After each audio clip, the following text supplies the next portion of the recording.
Jadi status kehambaan ini kita mantapkan dulu. Jangan ada status lain kita di depan Allah kecuali status kehambaan.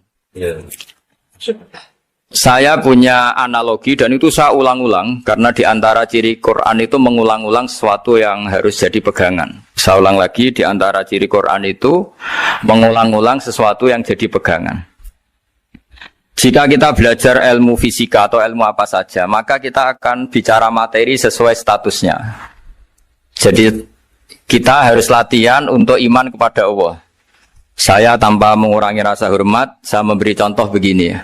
Ini jam, materinya dari besi. Ini kertas, materinya ya kertas. Tentu secara fisik, orang akan bilang jam ini lebih kuat timbang kertas. Dan itu pasti dibenarkan dari segi materi. Tapi kalau Anda beragama dan Anda tahu bahwa pengendali alam raya ini Allah Ta'ala, maka kamu akan bilang, terserah Gus Baha gitu. Bisa saja jam ini saya punya niat saya hancurkan, kertas yang lemah ini saya simpan. Sehingga jam tangan ini 5 menit lagi saya hancurkan sehingga benar-benar rusak. Sementara kertas ini saya simpan sampai bertahun-tahun awet. Nah, kira-kira seperti itulah ilmu manusia. Sesuatu yang kita sangka kuat, ternyata Allah punya rencana menghancurkan itu. Dan yang kita sangka lemah, ternyata Allah punya rencana untuk mengabadikan itu. Nah, di sini pentingnya iman, lahu maqalidus samawati wal ard. Hanya Allah yang mengendalikan semua. Jadi jangan mentang-mentang kita punya ilmu bahwa materi besi itu lebih kuat timbang kertas, terus kita pastikan bahwa besi lebih awet ketimbang kertas. Kita sisakan satu keyakinan, terserah Allah, terserah pengendalinya. Nah itu agama, bilang terserah pengendalinya itu agama. Ya mungkin tadi aja problem sinyal, saya ulang lagi. Ibarat saya ini megang jam tangan, yang materinya dari besi. Ini kertas yang materinya lemah. Tentu kita akan bilang bahwa jam atau besi lebih kuat ketimbang apa? Kertas. Tapi Anda salah. Anda harusnya ngomong bahwa terserah pengendalinya. Bisa saja saya punya rencana menghancurkan besi ini sehingga 5 menit lagi hancur. Dan saya ingin mengabadikan kertas ini saya simpan di tempat yang aman. Nah kira-kira agama itu bukan anti ilmu, sehingga agama boleh kamu mengatakan besi ini lebih kuat ketimbang kertas. Tapi harus kamu tambahi dari segi materi. Tapi kalau dari segi pengendalinya, maka kita jawab terserah Allah Subhanahu wa ta'ala. Nah ini di sini pentingnya beragama. Jadi meskipun Mars itu kayak apa kuatnya, bumi, gunung kayak apa kuatnya. Ternyata gunung yang kita kira kuat, ternyata nyimpan magma yang potensi meledak. Yang gunung kecil, yang kelihatan dari pasir kecil yang tidak berdaya, ternyata nggak nyimpan magma, jadi nggak direncanakan untuk diledakkan. Itu, nah, agama itu seperti itu. Yang disebut di surat Yasin, misalnya Allah itu siapa? Biyadihi malakutu kulli, yang dalam kendalinya itu semuanya di alam raya ini. Sehingga di kehidupan nyata juga sama. Ada orang yang nekuni ilmu ekonomi, tapi miskinnya Masya Allah. Ada yang gobloknya Masya Allah tapi kaya. Ada kiai yang punya doa banyak, hidupnya biasa. Yang nggak punya doa kaya. Itu saya pernah baca di sebuah hadis qudsi. Ada riwayat begini. Nabi Musa ketemu Allah ditanya. Limadza kata Allah, kenapa saya memberi rezeki orang yang bodoh? Mak itu orang yang bodoh sekali. Kadang tak ciptakan dia jadi orang kaya. Dan yang pintar ekonomi kadang tak ciptakan jadi orang miskin. Si Nabi ini tanya, kenapa ya Allah? Supaya dia tahu yang mengendalikan rezeki itu saya, bukan ilmunya dia. Katanya. Jadi banyak orang, misalnya kita yang pintar, dipekerjakan orang yang nggak pinter, yang punya pabrik tidak pinter, mengerjakan orang yang pinter. Jadi ya kira-kira agama itu seperti itu. Sehingga dalam kita beragama itu yang paling ditekankan itu tawadhu. Tawadhu itu merasa sopan atau memang sopan betul. Kalau dalam Ihya disebut sekiranya Anda tidak bisa tawadhu secara rasa, tawadhulah secara ilmu. Saya ulang lagi ya, sekiranya Anda tidak bisa tawaduk secara rasa, tawaduklah secara apa? Ilmu. Karena ilmu itu akan abadi. Saya beri contoh begini, saya ini kan misalnya kiai di kampung saya atau di kecamatan saya. Saya mungkin bisa merasa hebat karena saya tokoh di sini. Tapi pastikan sebelum ada saya yang bernama Baha ini, agama sudah jalan. Dan di daerah lain yang nggak kenal saya juga agama sudah jalan. Betapa tidak pentingnya saya di kawasan-kawasan yang nggak butuh saya atau di era yang sebelum ada saya. Nah dengan ilmu seperti itu orang pasti tawaduk karena dia tahu daerah yang nggak ada saya ternyata ya ada masjid, ada agama.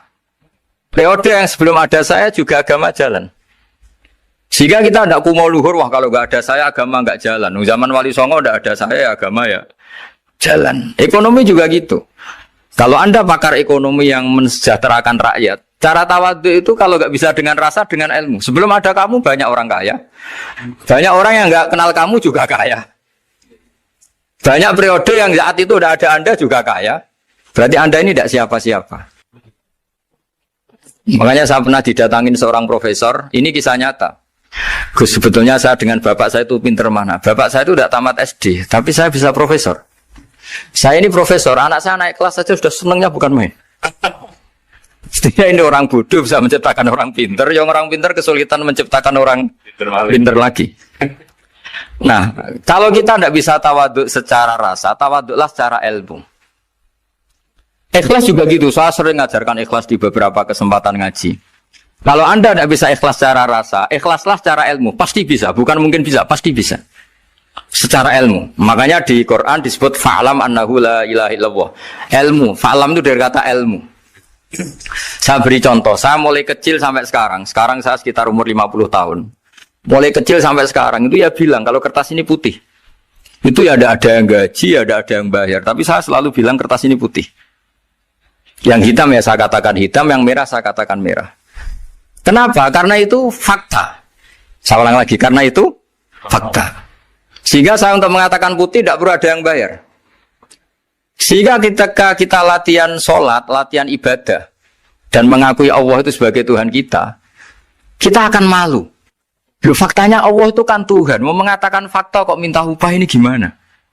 Kita mengatakan Allah Tuhan itu sama dengan mengatakan kertas ini putih. Sama-sama itu fakta.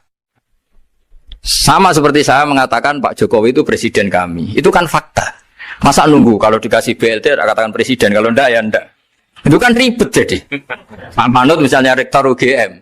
Mbok saya enggak digaji di sana atau enggak kerja di sana bilang kalau beliau itu rektor. Pak Ganjar gubernur Jawa Tengah. Mbok saya dikenal apa enggak ya beliau tetap gubernur. Lama sekali kita mengatakan fakta itu ikhlas. Ikhlas itu artinya enggak minta apa-apa. Karena kita ingin ngomong sesuai fakta. Nah Allah Tuhan itu fakta gitu. Nah kenapa untuk mengatakan Allah Tuhan nunggu? Dah saya ini Tuhan kamu. Ya nunggu dulu Gusti, kalau engkau masukkan kami ke surga, engkau Tuhan. Kalau enggak ya enggak jadi. Itu enggak bisa seperti itu. Yang tetap Tuhan. Nah, kalau Anda tidak bisa ikhlas secara rasa, ikhlaslah secara ilmu. Ilmu ya tadi kita akan selalu bilang yang putih, putih, yang hitam, hitam. Makanya ini pentingnya ilmu. Tawaduk juga gitu. Kalau Anda ditakdir orang yang GR, yang gede rumongso, ditakdir orang yang kumo luhur, secara rasa bisa dilawan secara ilmu. Ada periode di mana sebelum ada kita yang kaya ya banyak, yang dapat hidayat ya banyak, yang terpelajar ya banyak. Ada daerah yang nggak kenal kita, nyatanya pendidikan di situ jalan, sistem sosial baik. Betapa tidak pentingnya kita. Nah ini nanti memaksa kita atau melatih kita untuk tawaduk. Nah dari hikmah ilmu itu kemudian kita minta maaf sama orang lain itu mudah. Karena kita sadar bahwa adanya kita ini problem. Saya sering digojlok orang-orang kaya. Orang-orang kaya itu ya kadang agak kurang ajar tapi nggak bisa dibantah. Begini, pernah tanya saya gini, Gus, saya ini punya mobil mahal, harganya 2 miliar. Kayaknya yang berak pakai jalan raya saya kan. Bisa, bayarnya pajak saya mahal. Sehingga kayaknya paling pantas saya. Yang naik ontel itu kan nggak bayar pajak. Harusnya nggak boleh pakai jalan gitu. Terus saya bilang, mbah-mbahnya yang naik ontel itu pejuang, bapak kamu enggak. Kamu enggak warisnya. Artinya, ada teori dalam kitab hikam itu kitab tasawuf dalam pesantren. itu kebaikan saja di soal. Misalnya begini, kita ini bangga sebagai urip yang tertib, hidup yang tertib di kantor, di tempat-tempat pekerjaan. Tapi kalau itu semua terjadi, kalau ada kecelakaan di jalan itu nggak ada yang nolong langsung. SAR paling efektif, tim penolong paling efektif ya orang-orang nganggur itu. Orang-orang yang di jalan-jalan di perapatan itu kalau ada kecelakaan langsung nolong. Itu nanti ambulan itu yang kedua, ketiga, yang nolong pertama ya orang-orang yang nganggur-nganggur di jalan itu. Ada orang tersesat nolong. Maka ketika seorang sahabat tanya, ya Rasulullah, kalau engkau melarang kita jagongan di jalan, itu kita tidak bisa. Tapi kata Nabi, ya silahkan saja, tapi adu hak torik, kamu di jalan itu datangkan. Apa itu? Ya kamu bisa amar ma'ruf nahi mungkar. Coba kalau di terminal, di tempat publik banyak orang yang soleh, itu nanti copet ya sungkan. Yang mau jambret ya sungkan, karena yang di situ orang-orang soleh. Nanti yang nggak sholat juga sungkan, karena yang di situ banyak yang sholat. Jadi kenyamanan orang pergi jauh di tempat-tempat sepi itu ya barokahnya orang-orang nganggur terus ngaji, wah nengkono masih rame, ada orang yang di perapatan, di pertigaan. Bayangkan kalau ini orang-orang soleh, pasti itu nyaman. Karena wilayah publik dihuni orang-orang yang soleh. Tapi orang pasti bilang itu nggak tertib. Kita inginnya hidup ya tertib di kantor atau yang suka di masjid, di masjid. Tapi kalau itu terjadi, itu nggak ada tim SAR gratis yang setiap saat kalau ada orang kecelakaan nolong. Makanya dalam makalah hikam itu paling masyhur diantaranya itu, manusia itu siapa? Manusia itu mangkanat mahasinuhu masawiyah, fakih falatakun masawihi masawiyah. Manusia itu orang yang saat baik saja ada salahnya, apalagi masalah. Jadi kalau kamu punya toko, lagi laris, dan saat laris itu Anda ngerumat keluarga Anda melakukan kebaikan pada keluarga Anda. Pasti ada toko lain yang termahjubkan, yang tersingkirkan. Makanya saya pernah diskusi sama kiai besar, guyonan sama saya. Kita kalau kiai besar sebaiknya kalau diundang di musala kecil datang apa enggak? Kata kiai yang satu, jangan datang Gus, itu jatahnya kiai kecil. Terus kata yang satu, datang Gus sebagai bukti tawaduk bahwa kita kiai besar pun mau diundang yang kecil. Akhirnya kita ini ya kadang datang kadang enggak, karena kadang kita enggak datang supaya jatah rezeki kiai kecil enggak terambil. Kadang ya mau datang supaya dikira tawaduk. Makanya kalau seorang profesor sering terubah di bawah itu ya kasihan yang S1, SPDI itu kan nanti nggak jadi bintang kalau profesornya sering turun. Kalah terus itu. Jadi kadang-kadang itu orang itu harus berpikir secara ilmu, jangan rasa terus. Jadi itu ilmu. Jadi semua yang kebaikan yang kita lakukan itu secara ilmiah bisa diperdebatkan. Ada orang senang ngomong serius supaya bangsa ini maju. Tapi bapak saya itu pesan saya, kamu kalau ngiyai itu jangan sering ngomong serius kan. Masyarakat sudah capek mikir utang, mikir keluarga. Jadi itu sowan kiai tidak ngomong serius lagi, nanti capek kan. Sehingga kiai dulu itu kalau ketemu orang ya guyon terus. Karena tahu masyarakat sudah capek. Sudah banyak yang takut tanggal kredit gitu. Sudah takut tanggal kredit, takut problem sowan kiai diancam neraka lagi, itu kan ketakutan berkali-kali. Jadi makanya ini kan kebaikan itu dievaluasi karena kita tidak nabi, tidak wali. Jadi kalau kata hikam itu apa yang Anda kira baik itu ada masalah, apalagi sedang masalah. Saya sering cerita ada orang suami istri harmonis sekali. Itu tanyakan ibunya, pasti mulai gak peduli dengan ibunya karena terlalu harmonis dengan istri. Itu pasti bukan mungkin lagi. Jadi jangan tanya istrinya, tanya ibunya. Oh, jok nikah lupa saya. Ngalor ngidul sama istrinya. Tanyakan temannya. Wah, itu jok nikah lupa temennya. Tapi yang baik sama teman, tanyakan istrinya. Jatah belanja untuk ngopi. Begitu terus itu. Jadi siklus sosial itu. Nah, di sini pentingnya saling minta maaf. Karena dalam kebaikan kita pasti ada kesalahan. Ketika karir kita baik di pemerintahan maupun di kampus, pasti dengan sendirinya ada yang agak tersingkirkan. Meskipun itu sudah hukum alam. Tapi apapun itu kita harus minta maaf. Makanya banyak, saya sering cerita berkali-kali, dulu itu ada dua nabi yang seangkatan. Itu luar biasa debat ilmiahnya, tapi debat baik. Mulai dulu ya ada polemik itu ya mulai dulu ya ada. Yang Nabi Yahya itu suka berkawan orang-orang soleh. Kalau ditanya, kenapa kamu berkawan orang-orang soleh? Ya enak lah, karena berkawan orang soleh. Yang Nabi Isa sering berkawan orang-orang yang nggak jelas. Ditanya, kenapa anda suka berkawan orang-orang yang nggak jelas? Innama ana tabibun udawil mardo. Nabi dan kiai itu ibarat dokter, ya tentu menyembuhkan yang sakit. Kalau anda seorang dokter pasti neliti daerah-daerah pandemi, masa neliti daerah sehat? Nah, jadi dulu bapak wasiat ke saya gitu, kue nak jadi kiai kok bengkel, jadi kiai itu kayak bengkel. Kalau nggak siap dadani orang nggak jelas ya jangan jadi kiai kan. Itu ya, tapi kan masalahnya kita sendiri solehnya pas-pasan, takut terkontaminasi. Jadi yang jelek bukan jadi baik, kita yang baik jadi jelek. Nah itu kan mulai dulu ya polemik sejauh mana kita punya kekuatan untuk tidak terpengaruh yang negatif. Yang negatif terpengaruh kita menjadi positif. Jadi ini cerita-cerita sawalan bahwa dalam kebaikan kita itu ada kesalahan. Maka kita tetap istighfar, tetap saling minta maaf. Dulu bapak saya kalau diceritain ada seorang kiai sampai sepuh jadi imam masjid, istiqomah sekali. Dulu bapak saya itu guyu. Ya istiqomah, tapi wong liya terus ra iso dadi kader. Jadi calon-calon kiai ini sudah putus asa karena nggak pernah punya kesempatan jadi imam. Jadi di balik istiqomah itu ya ada memahjubkan orang lain. Makanya alhamdulillah di Indonesia itu ada pegawai pensiun. Kalau enggak habis itu. Karena yang anyar-anyar itu mesti ini kurang pengalaman, ini kurang senior. Tapi baru kan ada pensiun kan gantian. Masalahnya di dunia kiai itu udah ada pensiun. Tambah sepuh tambah mantap, tambah sepuh tambah mantap. Nah itu sebaiknya ya mulai mundur-mundur sedikit dari imam masjid itu. Ya nyari-nyari yang lain lah supaya ada kaderisasi, ada. Jadi intinya itu di balik kebaikan yang kita lakukan pun itu ada masalah sehingga kita butuh istighfar. Di sini pentingnya dawuhnya para wali-wali, dulu ada istilah wastighfaruna yahtaju ilal istighfar. Ketika kita minta maaf, sebetulnya minta maaf sendiri itu butuh minta maaf lagi.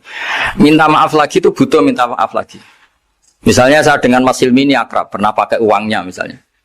Itu kadang kita bayar itu malah tersinggung, kok kayak orang lain saja bayar.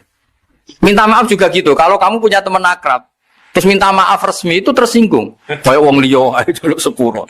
Jadi kadang jaluk sepuro itu malah masalah. Itu kan sama, kamu punya teman akrab terus kalau mau main, assalamualaikum, sakit masuk nopo boten, angsal boten.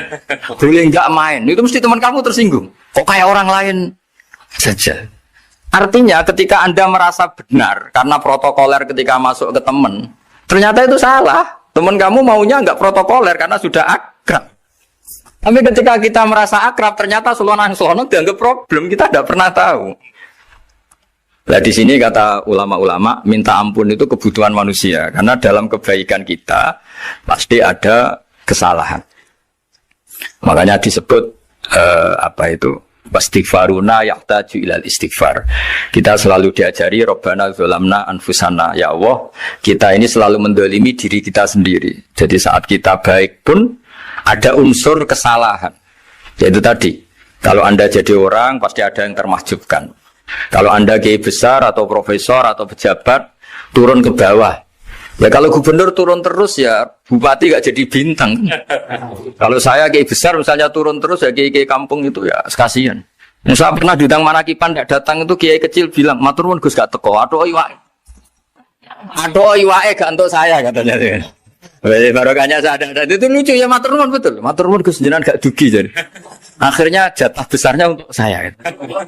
Nah, tapi yang punya rumah komplain. Gus udah ngeratau teko PP aku wong cilik. Nah ini saya harus mendahulukan versi Soibul Bed yang punya rumah apa versi Kiai yang termahjubkan. Artinya pilihan apapun saya harus istighfar karena ada saja unsur salahnya. Ya makanya ini kan makanya ya saya minta UGM juga saya sering undang saya terus nanti dikira karena kampus besar Gus Wak mau juga keliru lagi. Kalau 1-2 kali mungkin boleh, kalau keseringan ya nggak boleh. Nanti itu dikira saya maunya hanya sama kampus besar, padahal saya sama RT ya sering datang juga. Nah ini yang terakhir saya bacakan teks otoritatif sebagaimana janji saya. Kata Rasulullah SAW di sebuah hadis. Ini terakhir nanti supaya nggak lama-lama saya juga punya wadhifah. Ada orang itu punya hutang. Hutang itu ya hutang, memang hutang. Singkat cerita orang itu tidak bisa bayar sampai akhirat. Dan aturannya Allah, orang yang punya hutang tidak bisa bayar ini harus diaudit, harus diselesaikan di akhirat. Kalau tidak bisa diselesaikan di dunia, diselesaikan di akhirat. Walhasil akhirnya di akhirat itu ditagih dan tidak mampu bayar. Karena di akhirat sudah tidak ada kredit, tidak ada ATM, tidak ada apa saja. Terus kata Allah, solusinya kebaikan kamu dikasihkan yang ngutangi. Ternyata kebaikan dia tidak cukup juga. Bayarnya apa? Kejelekan yang ngutangin dikasihkan yang utang. Kayak apa celakanya? Kebetulan yang ngutangi salahnya buahnya, ini kan repot. Tapi Allah itu tidak suka kalau ada orang mukmin yang satu saudara kemudian masuk neraka karena saudaranya ini. Kata Allah, jika ini masuk neraka berarti disebabkan komplain atau ketidakikhlasan temannya yang mukmin. Masa orang mukmin menyebabkan mukmin yang lain masuk neraka? Allah tidak ingin. Makanya diantara nikmatnya beragama itu ukhuwah, persaudaraan. Baik persaudaraan atas nama iman atau atas nama kebangsaan atau atas nama kemanusiaan. Akhirnya si yang ngutangi ini tadi, jangan dibahasakan kreditur, nanti kita kayak bangunnya yang ngutangin lah nanti. Ya bahasa gampangnya yang ngutangin, karena tidak semua orang ngutangnya sama bank. Sama Allah ditunjukkan satu surga yang luar biasa. Nanti tak baca teks Arabnya ya, supaya dapat berkahnya bahasa Arab. Terus saking mewahnya surga itu, si yang ngutangin tanya, ya Allah itu untuk nabi siapa? Karena semewah itu pasti untuk kelas nabi. Atau untuk wali siapa? Katanya, terus kata Allah, sabda Allah, untuk siapapun yang mampu membeli. Lalu siapa yang bisa membeli surga semewah itu? Kamu bisa.